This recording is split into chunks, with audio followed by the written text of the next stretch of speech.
오늘 이 말씀을 가지고 14절까지 다 나누려고 합니다만은 시간이 되는 데까지 한번 생각을 해보도록 하겠습니다. 삼손의 출신 배경입니다. 우리가 12장까지 11명의 사사를 살펴보았습니다. 12사사가 있는데 대사사 혹은 소사사 이렇게 두 부류로 나눌 수가 있죠. 대사사는 능력이 커서 그런 게 아니라 기록된 분량이 조금 많아서 대사사라고 합니다. 여섯 사람이 누구냐면 온니엘, 에훗, 드보라, 기드온 있다. 오늘 또 우리가 살피려고 하는 삼손이 이제 대사사에 속하고 그 다음에 이제 한두 절 정도 간단하게 지나간 사사의 이름이 나오는데 삼갈, 돌라, 야일, 입산, 엘론, 압돈 이렇게 소사사가 6명입니다. 합 몇 명입니까? 12명이죠. 오늘 우리가 이제 13장부터 16장까지 우리가 이제 이 대사사의 마지막 사사인 삼손에 대해서 살펴보려고 합니다. 삼손은 사사지만 나실인으로 부름을 받은 사람입니다. 나실인이 뭐냐면 나질이란 말에서 나왔는데 구별되었다, 근신되었다 그런 뜻을 갖고 있습니다. 그러니까 구별되어 바치진 자, 누구에게요? 하나님께 구별되어 바치진 자가 나실이라는 그런 뜻을 갖고 있는 것을 볼 수가 있습니다. 하나님께서 이 삼손이란 아들을 통해서요, 이스라엘 백성들을 블레셋의 40년 압정 혹은 폭제에서 구원하시려고 이제 사사를 택하셨는데 그를 특별히 구별해야 바친 자로 나실인으로 세우신 것을 우리가 볼 수가 있습니다. 그런데 오늘 우리가 본문을 보게 되었으면 다른 이제 사사를 세울 때와는 조금 다르게 어떤 내용이 없느냐 하면요, 이스라엘 백성들이 그 압정 가운데서 부러지는 내용이 없어요. 우리가 다섯 형태를 잘 알지 않습니까? 그죠? 흉통하면 범죄하고 불순종하지 않습니까? 그죠? 불순종하면 하나님 뭐합니까? 지옥 폐지 않습니까? 그죠? 고난을 당합니다. 고난을 당하면 죽겠다고 하나님 앞에 부르짖고 하나님 앞에 부르짖으면 그때마다 하나님께서 구원자 사사를 내신 것을 우리가 성경을 통해서 잘 알고 있습니다. 그런데 이스라엘 백성이요, 블레셋 사람들에게 40년 압정을 당하면서도 부르짖었다는 말이 없어요.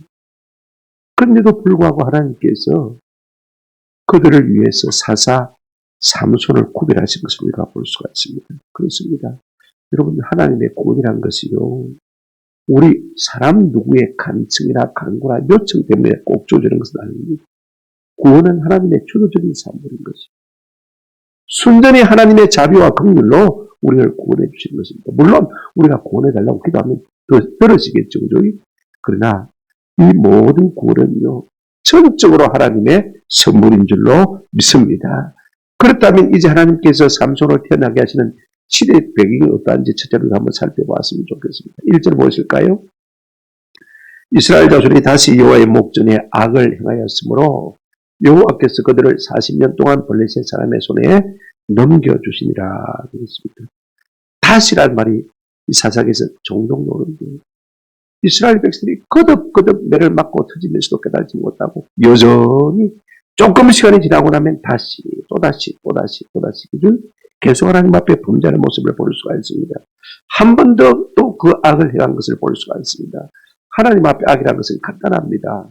한번 더 합시다. 하나님을 버리고 우상을 섬기는 그게 악이. 하나님을 버리고 우상을 섬기는 게 악이. 그래서 하나님께서 가장 강력한 압제자인 블레셋 사람의 손에 이 이스라엘 백성을 붙여주셨다 그랬습니다. 이스라엘 백성이 악을 행하자마자 하나님께서 이 블레셋아, 네 마음대로 죽이든지 살리든지 네가 알아서 해라. 내 맡기셨다 그 말인 것입니다. 이것은 이스라엘 백성이 미워서가 아닙니다. 블레셋 사람의 손에 터져보고 우상을 섬기는 것과 하나님 섬기는 것이 어느 것이 나은지 그걸 알고 다시 돌아오라고 하나님께서 그렇게 하시는 것을 볼 수가 있습니다. 한편으로는 두들겨 내면서 말입니다. 한편으로는 이스라엘 백성의 구원자를 준비시키는 것을 보면 우리가 하나님의 사랑인 것을 알 수 있는 것이죠. 여기까지 우리가 표단을 보게 되어지면 이스라엘의 행통, 불순종, 그조의 고난, 그 다음에 하나님의 진노가 있으면 부르짖고 부르짖음이 있으면 하나님이 고나시는 그런 패턴 아닙니까? 그런데 오늘 본문에 보니까 이렇게 말하고 있습니다. 이스라엘 자손이 다시 여호와의 어디에요? 목전에 눈앞에서 또 악을 행했다. 하나님이 번듯이 살아계신데 거기에 하나님의 성막이 있는데 하나님이 그들 가운데 계신데 하나님을 내버리고 다른 잡신들을 씁니다. 그 말인 것입니다. 그래서 하나님께서는요, 최장의 고난을 당하신 것을 볼 수가 있습니다. 누구를 통해서요? 블레셋을 통해서 몇 년간요? 40년 동안. 우리가 일제 36년 압박을 당했습니다만은요, 그 잔재가 100년이 지난 지금도 남아있지 않습니까? 한번 생각해 보십시오. 그런데도 불구하고 이스라엘 백성이 하나님 앞에 부르짖었다는 말이 전혀 없습니다. 여러분, 제가 반복되어지고요, 제 깊이 빠지게 되어지면 어떻게 강군해야 될지, 어디서부터 무엇을 구해야 될지 알지를 못하는 것입니다. 꼭 술이 그렇습니다. 여러분 생각해 보십시오. 술이 세진다. 우리가 술이 세진다. 사람들 종종 그런 말을 합니다만 술이 세어지면요, 사람이 술을 밀어낼 힘이 없어요. 쥐가 나를 이기는데 내가 밀어낼 힘이 없는 거예요. 우리가 죄에 익숙해지면요, 그 죄를 밀어낼 힘이 없는 것입니다. 그런 시대에 하나님께서는 스스로 자기 백성을 구원하시기 위해서 한 구원자를 준비하셨다. 그 말씀인 것입니다. 두 번째로 하나님께서 이제 삼손의 출생 고지와 그의 성별 명령에 대해서 한번 좀 생각해 보십시오. 2절 한번 보시기 바랍니다. 소라 땅에 단 지파의 가족 중에 마노아라는 이름하는 자가 있더라. 그의 아내가 임신하지 못하므로 출산하지 못하더니 라고 합니다. 자, 여러분, 소라 땅인데 단 지파의 기업인 것을 우리가 기억을 하시겠죠. 지도를 잠깐 한번 살펴보시면요, 좀 크게 보일 수 있습니까? 단 지파의 땅에 있고요. 이 목사님, 이렇게 소라 땅을 한번 짚어줄 수 있습니까? 그림이 내 눈에는 좀 적게 보이는데 여러분한테는 보이는지 모르겠어요. 한 가운데 컷을 가지고 한번 갖다 보입니까 혹시? 여러분 눈이 좋으시네. 자, 소라 땅에 있고, 그죠? 그 다음에 에스다올 땅에 아마 옆에 보일 것입니다만, 단 지파의 기업입니다. 그러니까 이 마누아라는 사람은 어느 지파 사람이라 말입니까? 단 지파라는 사람이, 그 단 지파에 속하는 사람인 것을 우리가 볼 수가 있습니다. 이제 이 단 지파가요, 아무리 사람의 위력에 눌려가지고 기업을 받았습니다만은 산지로 밀려갔습니다. 그러니까 스트레스 받아 못 살아가지고 나중에 저 북쪽 땅으로, 그죠? 이주를 해 가버리고 마는데, 아직까지 이주하기 전이야 그 말인 것입니다. 우리가 17장을 보게 되지만 이 단 지파가 이제 북쪽 이주해 가는 것을 우리가 볼 수가 있습니다만은요. 자, 그런데 이 소라 땅에 누가 살았다고 했습니까? 마노아라는 사람이 살았다. 아자로 보니까 꼭 여자 이름 같지만은 노아도 그죠? 아자로 보는데 히브리 이 언어는 뭐 아자도 남자입니다. 노아 이름하고 똑같습니다. 노아의 이름 뜻이 무엇이죠? 위로. 아니, 그런 뜻을 갖고 있습니다. 그런데 앞에 맞자가 하나 더 붙었습니다. 접두사라고 그러는데 우리가 맞자가 하나 더 붙으면요, 이런 장소를 가리키는 것을 볼 수가 있습니다. 위로의 장소, 아니의 장소, 그런 뜻을 갖고 있습니다. 그럼 네가 아니자가 되라, 그 말이죠. 아니의 자가 되라. 그 마노아의 아버지가 왜 이 마노아라는 이름을 지어줬을까?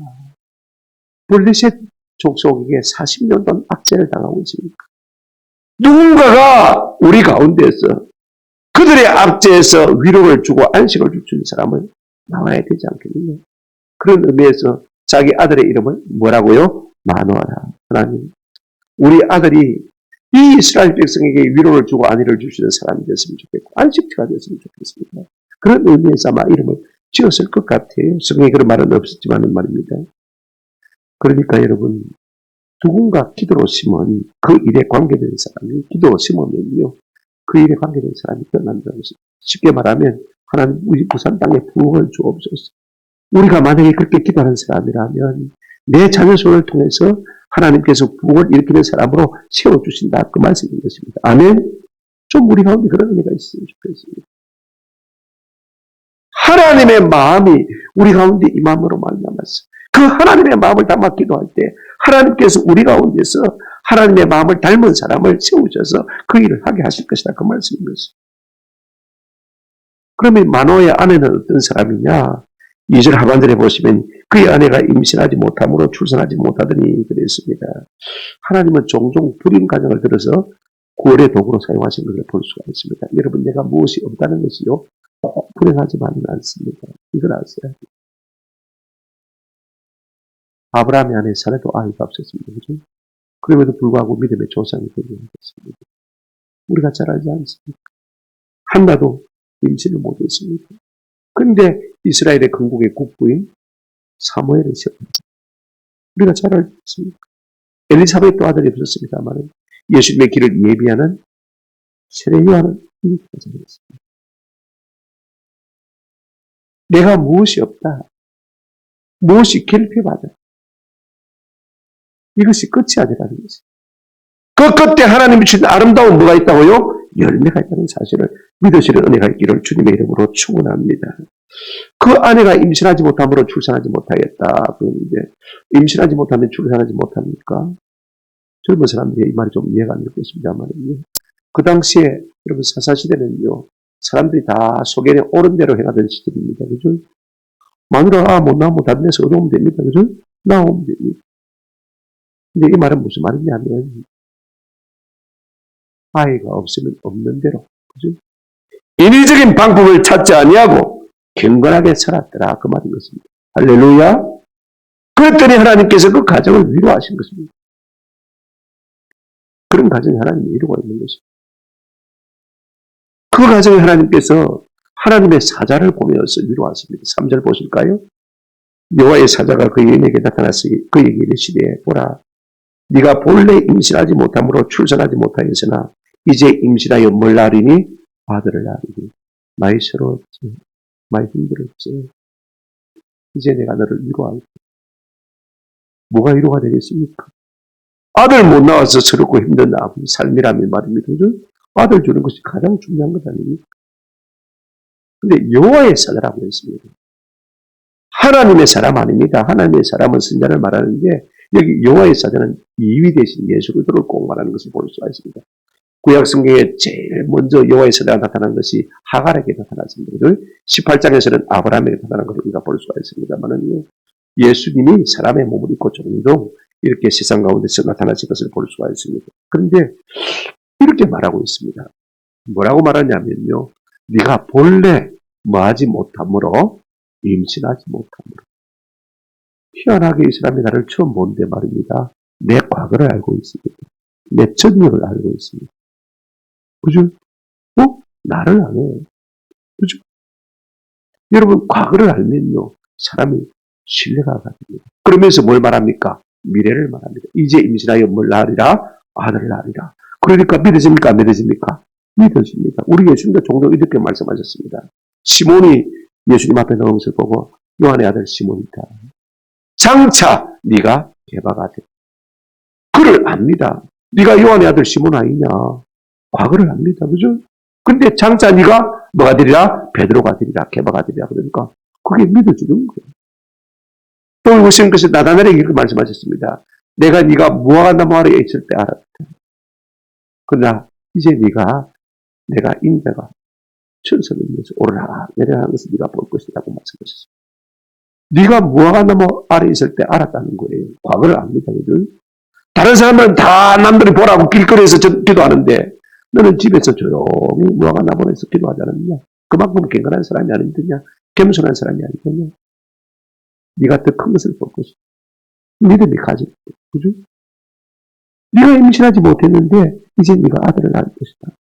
이제 여호와의 사자가 이 마노아의 아내에게 믿음을 주고 있는 것을 볼 수가 있습니다. 여러분 그렇습니다. 과거를 먼저 말했어요. 마음을 얻은 다음에 미래를 말하는 것 참 좋은 방법이죠. 여태까지는 네가 자식이 없었지만은 네가 아들을 낳을 것이다. 확신을 줍니다. 그러면서 구체적인 세부사항을 말하는 것을 볼 수가 있습니다. 중요한 사실을 말합니다. 두 가지 근거사항을 말하고 있는데요. 4절 보시기 바랍니다. 그러므로 너는 삼가 포도주나 독주를 마시지 말며 어떤 부정한 것도 먹지 말지니라. 여러분 여기에 그러므로 너는 하는데 여기 너는 누구지요? 마노아의 아내이죠. 그죠? 삼손이 아니죠. 앞으로 태어날 아이가 아닙니다. 그죠? 너는 그렇습니다. 여러분 마노아의 아내가 나실이 아닙니다. 자기를 구별한 사람이 아닙니다. 그죠?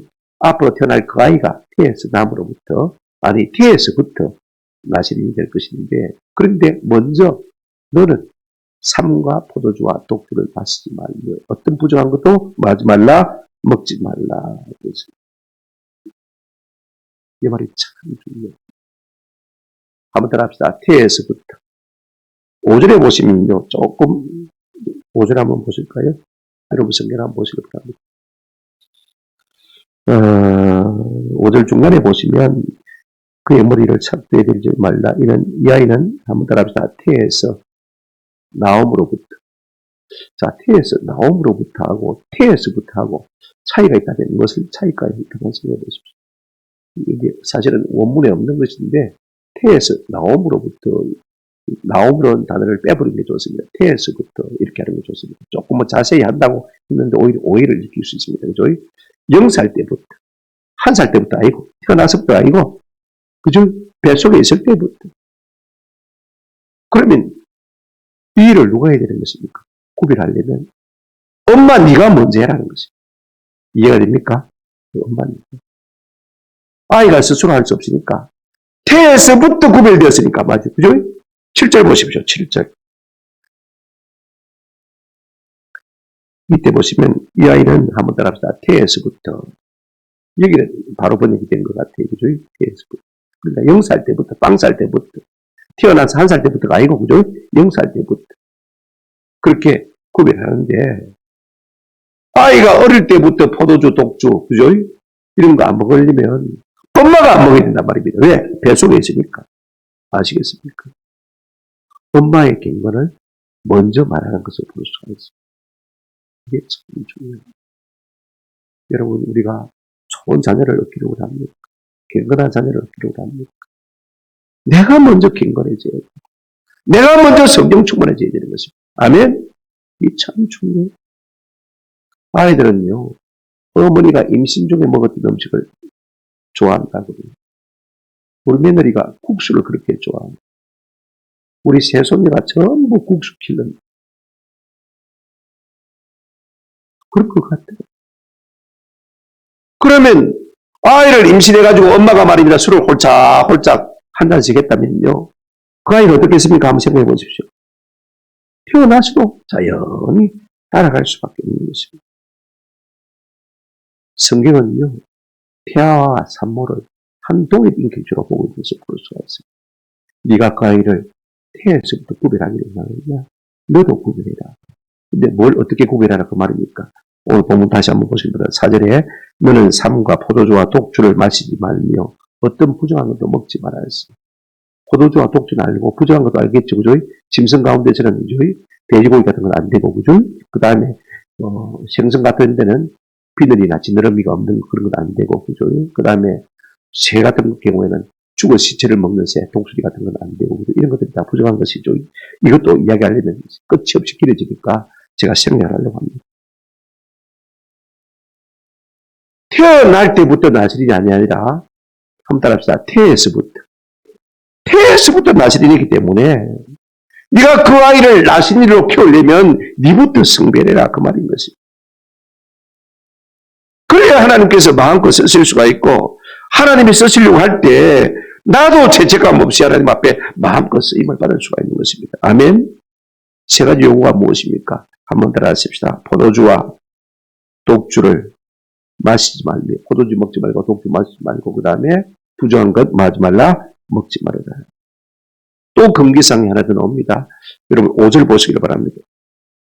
보라 네가 임신하여 아들을 낳으니 그의 머리 위에 삭도를 대지 말라. 이 아이는 태에서 나옴으로부터, 이게 태에서 나옴으로부터란 말을 지워버려야 되죠. 태에서부터 하나님께 바친 나시린 예비라. 그가 블레셋 사람의 손에서 이스라엘 구원하기 시작하리라 하시니라고 말했습니다. 이게 삭도는 뭘 말합니까? 멘도칼입니다. 그죠? 빡빡 밀지 말라 그 말인 것입니다. 머리를 길러라 그 말인 것입니다. 이는 한시적인 금지사항이 아닙니다. 평생에 머리가 너무 길어서 무거워서 치렁치렁해서 힘들면 그냥 치기만 하고 멘도칼 대가지고 밀지 말라 그 말인 것입니다. 우리가 히브리 부정서에는 세 가지가 있습니다. 이, 알, 로가 있는데 알은 한시적인 부정입니다. 어느 때까지만 하지 말라는 것이고 로 하면은 이건 강력한 부정입니다. 그죠? 절대적으로 하면 안 된다는 뜻입니다. 절대로 머리에 삭도를 대지. 굉장히 오래가는 아이가 태어나면 이제 어머니가 조금씩은 쳐주겠죠. 그죠? 삭도를 대는 건. 그 다음에 이제 지가 크면 지가 알아서 머리카락을 흘려야 되는 것입니다. 무슨 말이냐면 우리가 철저하게 하나님의 말씀에 순종할 때 나시린에도 구별된 자로 받쳐진 자로 승리의 삶을 살 수 있다. 그 말이 있습니다. 그래서 뭐라고 했습니까? 5절 끝에 그 이유는 이 아이가 태에서 나옴으로부터 하나님께 바친 나시린이 됨이라. 그가 블레셋 사람의 손에서 이스라엘을 구원하기 말이라 시작합니다. 철저하게 하나님 앞에 바쳐져야 하나님의 뜻인 이스라엘 백성을 블레셋 사람에서 구원한 일을 시작하게 될 것이다. 그 말이 있습니다. 만약에 나시린 선수의 조건을 갖다가 실패하게 되어지면 그 일을 하지 못할 것이다. 그 말이 있습니다. 하나님 앞에서 구별과 성별이 따라오지 않으면 하나님 미안하지만 내가 늘 쓸 수가 없다는 것입니다. 여기서 또 한 가지 우리가 느낄 수 있는 것은요.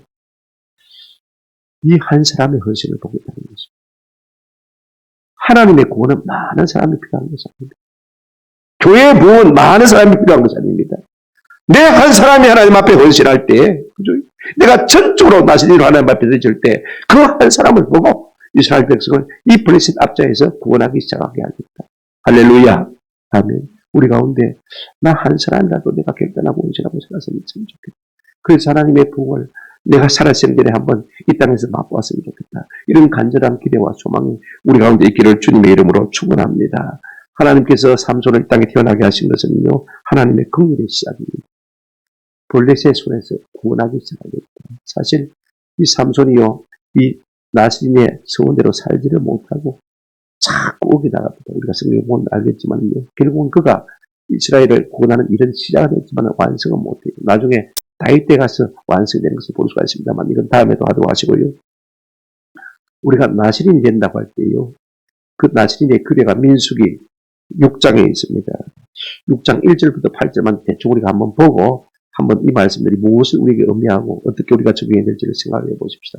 민수기 6장 1절부터 8절입니다. 쭉 다 있습니다만은 내용의 핵심적인 내용이 거기 다 있기 때문에 여호와께서 모세에게 말씀하여 이르시되 이스라엘 자손에게 전하여 그들에게 이르라. 남자나 여자가 특별한 서원 곧 나시린의 서원을 하고 자기 몸을 구별하여 여호와께 드리려고 하면 가정절입니다. 누구든지 그렇게 할 마음이 있으면 그 말입니다. 자, 3절 같이 읽겠습니다. 시작. 포도주와 독주를 멀리하며 포도주로 된 초나 독주로 된 초를 마시지 말며 포도즙도 마시지 말며 생포도나 금포도도 먹지 말지니 4절. 자기 몸을 구별하는 날 모든 날 동안에는 포도나무 솟아는 씨나 껍질이라도 먹지 말지며 그랬습니다. 첫째, 하여튼 포도주나 술 종류는 절대로 안 된다. 술 단 거는 포도 찌꺼기도 안 된다. 그죠? 식초도 안 된다. 그죠? 하여튼 그 법이 생각나니까 그죠? 철저하게 포도나무에 관계된 것도 안 된다. 그죠? 다 막으시는 것을 볼 수가 있습니다. 그렇게 철저하게 구별하도록 한 것을 볼 수가 있습니다. 두 번째가 뭐냐면요. 5절 보십시오. 그 서원을 하고 구별하는 모든 날 동안은 삭도를 절대로 그의 머리에 대지 말 것이라. 자기 몸을 구별하여 여호와께 드리는 날이 차기까지 그는 그러고 앉아 그의 머리털을 길게 자라게 할 것이며. 절대로 삭도되지 말고 머리카락을 길게 해라. 그죠? 이 두 번째 요구입니다. 그 다음에 세 번째, 오늘 본문에 나와 있지 않지만은 나사렛의 규례 가운데 하나가 있는 것이 있습니다. 6절 한번 같이 보시겠습니다. 시작. 자기의 몸을 구별하여 여호와께 드리는 모든 날 동안은 시체를 가까이 하지 말 것이요. 그의 부모 형제 자매가 죽은 때라도 그로 말미암아 몸을 더럽히지 말 것이니 이는 자기의 몸을 구별하여 하나님께 드리는 표가 그의 머리에 있습니다. 그의 머리에 있습니다. 들었습니다. 자기의 몸을 구별하는 모든 날 동안에 그는 여호와께 거룩한 자니라 그랬습니다. 자, 첫째로요. 포도주나 독주도 안 되고, 그죠? 그 다음에 뭐 안 된다고 했습니까? 둘째, 뭐 하면 안 됩니까? 금방 했잖아요. 예. 절대로 머리카락, 면도칼로 깎으면 안 된다, 그죠? 그 다음에 셋째, 시체, 부정한 것에, 죽은 것에, 이건 사람의 시체나 짐승의 시체와 마찬가지입니다, 그죠? 절대로 손을 대면 안 됩니다. 그럼 이게 무슨 말 같겠습니까? 차라리 봉사를 하면 참 쉬워요, 그죠? 주방 봉사를 하면 주방 봉사만 하면 됩니다, 그죠? 주차 관리하면 주차 관리만 하면 됩니다, 그죠? 교회당 청소하면 청소만 하면 됩니다, 그죠? 간단한데. 이건요, 되라는 말 같아요. 한번 따라합니다. 거룩하고 구별된 사람이 되라. 세상 사람과 다른 사람이 되라. 이게 참 어려워요. 차라리 무엇을 하라. 그럼 내가 그것만 하면 잘하면 됩니다, 그죠? 그런데 되라 이게 참 어려운 거예요. 뭔가 세상 사람과 같이 달라져야 된다는데 어떻게 끝까지 그렇게 달라질 수 있냐는 것입니다. 자, 그럼 이 말이 무슨 의미일까 한번 생각해 보십시오. 포도주나 독주를 마시지 말라는 것은요. 우리가 에베소서 18절 말씀을 잘 합니다만은 한번 따라 같이 읽겠습니다. 에베소서 18절 시작. 술 취하지 말라. 이는 방탕한 것이니 오직 성령으로 충만함을 받으라. 여러분 술 취하지 말라라고 했습니다. 그죠? 술 취하는 거하고요. 성령의 충만을 받는 거하고 비슷한데 이게 어떤 면에서 비슷하냐면요. 한번 더 합시다. 술 먹으면 술의 지배를 받고 성령 충만하면 성령의 지배를 받습니다. 이 지배 개념입니다. 쉽게 말하면. 여러분 생각해 보십시오. 술 취하지 말라 이는 방탕한 것이다. 이 방탕한 것은 윤리적인 개념보다는요. 낭비의 개념입니다. 요즘 사람들은 교회 나와도 예사로 술 먹는다고 그래요. 어떤 교회는 당회하고 나면 막 좀 껄끄러워지니까 한 잔씩 마신다고 그럽니다만 우리나라는요. 술을 갖다가 건덕상의 이유나 건강상의 이유 때문에 금합니다. 그죠? 덕이 안 된다. 그죠? 그래서 금하고 건강에 안 도움이 안 되니까 금한다. 성경은 그런 개념이 아닙니다. 왜 금하느냐? 그런 차원이 아니라는 것입니다. 한번 더 합시다. 신앙 고백의 차원이다. 이 무슨 말이냐면요.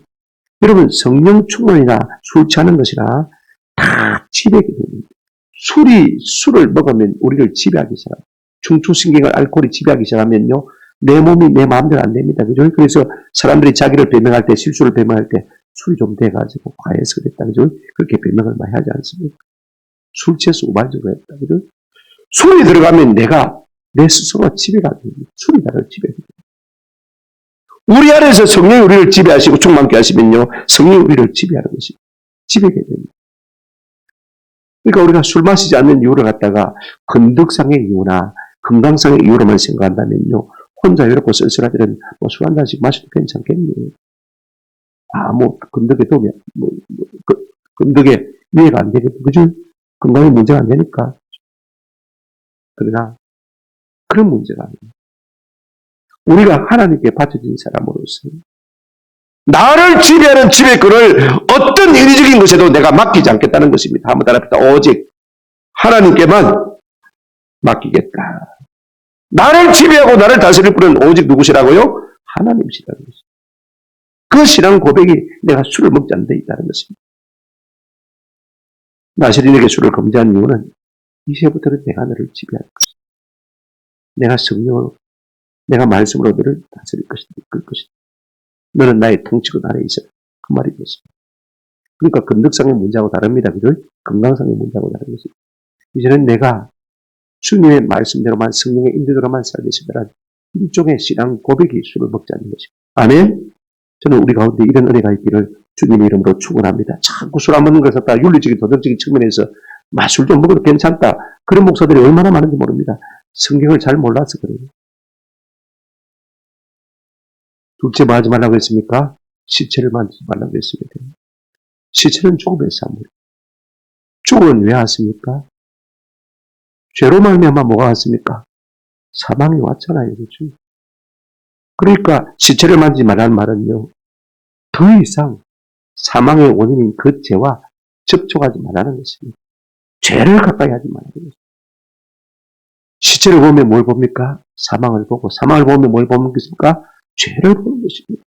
너는 죄와 더 가까이 섞이지 말라는 것입니다. 그 죄와 가까이 지내지 말고 접촉하지 말라는 것입니다. 세 번째, 머리에 삭도를 대지 말라. 머리털을 평생에 길게 하라고 했습니다. 그죠? 사도 바울도 종종 이제 수건을 하고 머리를 길게 한 것을 우리가 볼 수가 있습니다만, 왜 긴 머리가 중요하냐? 우리가 성경 한번 보십시다. 고린도전서 11장 20절입니다. 같이 한번 읽어보실까요? 시작. 그러므로 여자는 천사들로 말미암아 골지 아래 있는 표를 그 머리 위에 붙이니라. 우리가 여자분들이 천주교에 가면 그죠? 그 미사할 때 머리에 수건 하나 쓰고 들어가지 않습니까? 그죠? 그 다음에 이제 이 전통이 어디서 나왔냐면 이 말씀에 나왔거든요. 여자들은 그 천사들로 말미암아 골지 아래 있는 표를 그 머리에 붙이라. 여자의 긴 머리는 내가 골지 아래 있습니다 하는 뜻입니다. 우리가 신부들이 이제 벤서퍼 쓰고 입장할 때 있지 않습니까? 그죠? 그게 뭘 말하는 것입니까? 이게 참 중요합니다. 예를 내가 당신, 내 남편의 권위 아래 있겠습니다. 권위 아래 있겠습니다. 내가 순복하면서 그랬습니다. 그런 표시인 것입니다. 긴 머리가 뭘 의미한다고요? 한번 더 합시다. 나는 당신의 권세 아래에 있습니다. 이걸 의미한다는 것입니다. 이걸 우리가 기억할 때 나는 당신의 지배 아래에 있습니다. 이 머리카락이 평생에 그걸 의식하도록 만드는 것입니다. 그렇게 하면 그가 이스라엘을 블레셋 사람에게서 구원하기 말이라 시작하리라. 할렐루야. 네, 여러분, 이 삼손이요. 우리가 14절부터 16절, 그러니까 14장에서부터 16장까지 보면 일에 성공합니까? 공교롭게도 세 가지 다 어기는 것을 볼 수가 있습니다. 14장에 보게 되었으면 이제 그가 뒷나로 내려가서 결혼 잔치를 하는데 뭐 일주일 동안 잔치하면서 우유만 마셨겠습니까? 술도 먹었겠죠. 그죠? 그 다음에 사자를 찢어주게 됐습니다. 돌아오는 길에 보니까 그 사자에 찢어진 죽은 몸에 벌이 꿀을 썰어놨어요. 그래서 그 꿀을 갖다가 꺼내서 먹었어요. 부정같이 손을 대기 시작했습니다. 머리는 길렀지만은, 머리카락은 길어가지만은, 다른 것은 야금 까먹고 있었던 것입니다. 결국에 나중에 머리카락까지 잘리고 말고, 두 눈까지 뽑히고 말고, 불행한 사세가 되는 것을 우리가 볼 수가 있지 않습니까? 제가 말씀드리려고 하는 것은 무엇이냐면요. 하나님은 우리가 철저하게 자기의 권위 아래, 지배 아래, 성령의 감동 아래 있기를 원하시는 것을 볼 수가 있습니다. 우리가 이 삶을 살지 못하면요. 나신으로서 구별된 헌신된 삶을 살 수가 없고 우리를 부르신 부름의 삶의 목적을 말 수 없습니까? 이룰 수 없다는 말입니다.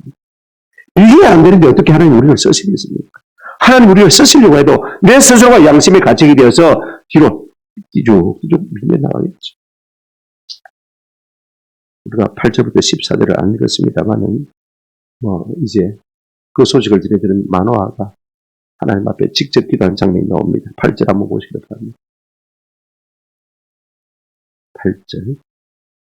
마노아가 여호와께 기도하여 이르되 주여 구하옵나니 주께서 보내시던 사람 하나님의 사람을 우리에게 다시 오게 하사 우리가 날 아이에 대해 어떻게 행할지 우리에게 가르치게 하소서 그랬습니다. 이제 자기 부인이 하나님의 사람을 만났다는 이야기를 듣고 그죠? 그 다음에 마노아도 궁금한 거예요. 내가 가장인데 하나님 나도 좀 알려주이소. 보여주이소. 그래서 이 이야기를 들은 적시로 하나님 앞에 그렇게 기도한 것을 우리가 볼 수가 있습니다. 왜냐면요. 평생 다스리는 삼손이 최고입니다. 최초입니다. 그죠? 최초. 평생 다스리는 산 사람이 누굽니까? 사무엘 같은 사람들, 그죠? 세례요한 같은 사람인데, 다 삼손 이후의 사람입니다. 어떤 모범 믿고 얘가 있으면, 이렇게 우리가 키우면 되겠구나 하고 할 수 있는데, 여러분 같으면 네이버에 물어보면 되겠죠. 그죠? 그런데 그때는 그런 것도 없잖아요. 그러니까, 하나님 앞에 자꾸 물을 수밖에 없는 것입니다. 물었더니 그 답입니다. 13절, 14절 보시면요. 내가 다 말했다. 그대로만 해라. 그렇게 말하시는 것을 볼 수가 있습니다. 첨가된 것이 있다면 이것입니다. 민수기도 물론 있었습니다만은요. 포도에 관계된 것, 포도조선 아무것도 먹지 말라. 포도나 포도씨나 포도 껍질이나. 목사님, 담배는 안 되면 물담배는 안 됩니까? 물담배는 안 됩니까? 자, 여러분, 그러면 담배 안 되면 물담배는 됩니까? 백장님, 물담배는 되겠습니까? 고놈입니다. 똑 생각나게 하는 것은 아예 애초부터 말하고요. 끊으라고. 아니, 삼계탕 집에 갔는데 이 남자 한 잔씩 주던데요. 무라고 주는데 돈 다인 건데. 그거 먹으면 안 됩니까? 이랍니다. 여러분 판단해서 하십시오. 말은요. 그것도 우리가 구매해서 들리면 하지 말라, 먹지 마라. 아니, 비행기 타면은 그냥 서비스로 와인 한 잔씩 주는데, 삼배를 한 잔 주는데. 제가 들으니까 우리 후배들 가운데서 이스라엘 가다가 생일을 비행기 안에서 맞았다고 그럽니다. 그러니까 성문이 3편을 하나 탁 터뜨리는데 목사님들한테 떼면 가다가 말입니다. 3편을 공짜로 주니까 그게 좋아가지고 터뜨려가지고 한 잔씩 올라오라 했는데 한 목사님 일어나서 막 그 목사님 뺨을 사정없이 때리더라고요. 그런 이야기를 제가 오래전에 들은 적이 있습니다. 공짜로 주는 건데 왜 안 먹어요? 적용을 해보십시오. 그게 건덕상의 문제고, 그죠? 건강상의 문제라면 분위기 맞춰서 한잔 먹을 수 있잖아요. 그죠? 한번 따라합시다. 이것은 신앙 고백의 문제입니다. 나는 세상의 어떤 이미지인 것에 지배를 받지 않겠다. 마약의 지배도 받지 않겠고, 내가 몰필의 지배도 받지 않겠고, 중독의 지배도 받지 않겠고, 알코올의 지배도 받지 않겠고, 오직 하나님의 성령에만 뭘 받겠다? 지배를 받겠다는 신앙 고백이기 때문에 안 하는 것입니다. 그렇게 해버리면요. 요즘은 또 젊은 목사들 가운데서 11조도 안 해야 된다고 그런 사람이 많더라고요. 어디에 성경에 그런 말이 있는지 난 도무지 이해가 안 돼요. 주초 문제도 마찬가지. 그럼 하나님 그렇게 쪼잔한 분인가? 하나님 그렇게 쪼잔한가? 그렇습니다.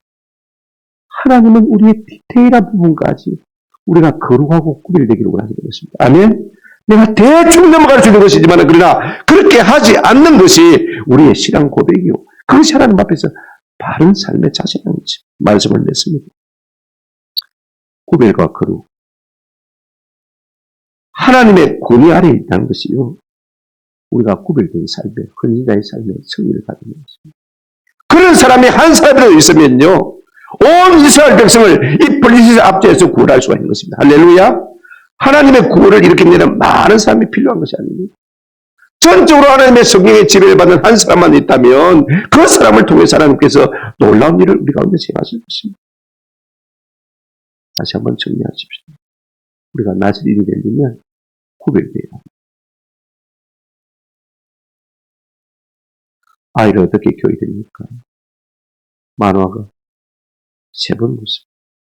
세 번 다 똑같은 말씀. 거룩과 구별입니다. 그래야 우리가 구별된 사람으로서 힘 있는 삶을 살 수 있는 것입니다. 또 하나 머리카락을 깎지 말라는 것입니다. 여러분 우리가 꼭 기억하십시오. 우리가 하나님의 권세 안에 있다는 표로 머리카락을 기르는 것입니다. 그와 같은 서원을 하는 것입니다. 그러면 면사포를 신부가 면사포를 쓰는 거죠. 이제 내가 남편의 권위 아래에 들어간다는 그런 표시 아닙니까? 나시리는 하나님의 권위 아래에 있다는 그런 표시역 고백인 것입니다. 내 사상이나 내 생각이 어떤 권위 아래에 있다는 것이 아니라 한번 합시다. 하나님의 권위 아래에 있음을 고백하는 것이 머리카락을 기르는 것입니다. 그렇습니다. 그렇게 되어질 때 우리는 하나님 앞에서 구별된 헌신된 삶을 살 수 있고 하나님께서 우리에게 하라고 하신 일을 온전히 이루어질 수가 있는 것입니다. 아멘? 그렇지 못하면요 아무것도 안 되는 것이죠. 내가 거룩해야 하나님이 쓰시는 것입니다. 내가 구별되어야 하나님이 쓰시는 것입니다. 내가 온전한 하나님의 지배 가운데 들어가야 하나님의 쓰임을 받을 수가 있는 것입니다. 하나님이 쓰시고 하자 해요. 내가 그루아지보다 구별되지 못하고 내가 성령의 지배 아래 있지 못한다면 어떻게 내가 내 스스로 돌려서 쓰임받을 수 있겠습니까? 우리가 하나님의 지배 아래 있어서 날마다 성령의 감동을 받고 구별되어서 하나님 앞에 드려진 자로서 하나님의 뜻을 이루며 살 수 있는 남은 생애가 되시기를 주님의 이름으로 축원합니다. 아멘.